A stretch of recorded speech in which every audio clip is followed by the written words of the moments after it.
Today, there are signs that the Democratic enthusiasm for Kamala Harris is helping down ballot races. Some candidates report they see it on the ground.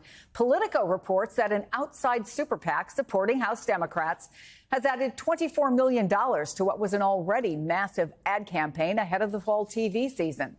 But the person in charge on the Senate side, Gary Peters, cautions that voter enthusiasm alone isn't enough. Quote, "It is one thing to have good numbers in a poll. It's another thing to actually have good numbers of people who are going to go to the polls and vote." Let's bring in his counterpart on the House side, Congresswoman Suzanne DelBene, the chair of the Democratic Congressional Campaign Committee. It's so good to have you on the program, and I don't need to tell you, you need to flip 4 seats to take back the House, which could be seen as only 4 seats, or you've got to flip 4 seats. Has your assessment of whether that happens for Democrats changed in the past week? And if so, why? Well, first of all, we've been in a strong position since the beginning of this cycle.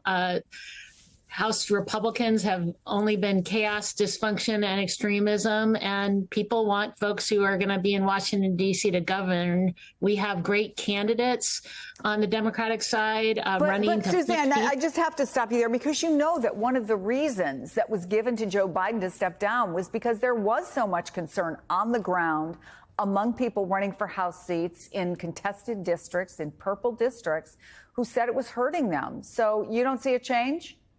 Well, I think there is definitely palpable enthusiasm and energy out there. Our folks have always been running strong, though. House Democrats have been running strong and have had strong numbers throughout the cycle. So this is about taking back the majority, keeping the seats we have, and picking up seats across the country in these purple districts. And so we've been running strong, but definitely every vote matters. Making sure that people not only are excited, but also going to fill out their ballot and turn it in is critically important. So all of the excitement and enthusiasm and engagement is critical, because we know that when people know where we stand, which is supporting families, making sure that we protect reproductive freedom, standing up for Social Security and Medicare, fighting to lower costs for families. All of these things are top priorities.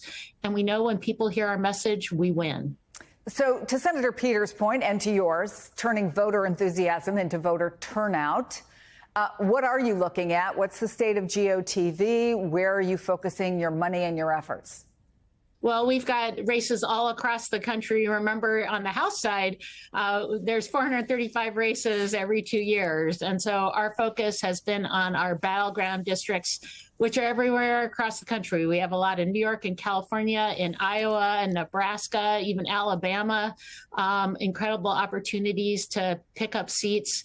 And we have great candidates. I mean, fundamentally, it's about having people who can authentically represent their districts, talk about the issues that are important in their communities. So we are making sure that our candidates are in strong position. They've been outraising Republicans, and we had a strong Q2, not only for the DCCC, where we outraised our Republican counterparts, but all of our incumbents and candidates have outraised their Republican opponents. So we are in a strong position as we head towards November. I know that your committee reported that in the first 9 hours after Kamala Harris, after President Biden's announcement, and then it was clear that Kamala Harris was getting in, the DCCC was raising $1,300 per minute. What's it look like now? And do you feel like you'll be able to, well, let me ask you a very specific question. How many races will you be putting money into? We're supporting a bunch of races across the country. We have 31 frontliners. Those are our incumbents who are in these, targeted districts running for re-election. We have 27 red to blue candidates. These are the folks that are running to flip seats across the country. They are all running strong. We're supporting those efforts. And there are more districts to come as we see how things play out across the country. There's still some more primaries that are going to happen here soon. So we are in a very strong position. As you said it before, we need 4 more to take back the majority, make sure we have Speaker Hakeem Jeffries and that we have the gavels, and that we can have governance that works, because we were supposed to be in session this week and we're not, because Republicans don't know how to govern, can't agree with each other, and so they sent us home early. Well, and we almost forgot about those August primaries that are coming up. Congresswoman Suzanne DelBene, thank you for taking the time to talk to us.